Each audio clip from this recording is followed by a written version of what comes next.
സുദേവ, ഒന്ന് പറഞ്ഞു തരാമോ? സാത്വികപരമായ കർമ്മങ്ങൾ എന്നാൽ എന്താണ്? അതിൻ്റെ പ്രാധാന്യം എന്താണ്? കേട്ടുകൊള്ളൂ പാർത്ത.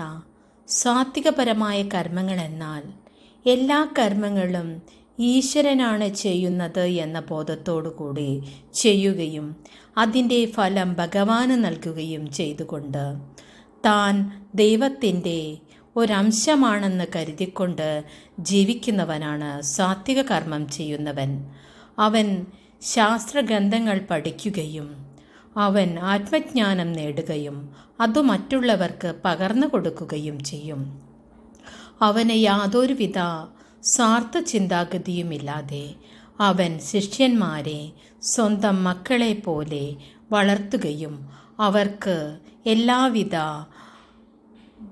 ഗ്രന്ഥങ്ങൾ പഠിപ്പിച്ചു കൊടുക്കുകയും അവർക്ക് എല്ലാവിധ ആത്മജ്ഞാനം നൽകുകയും ചെയ്യും.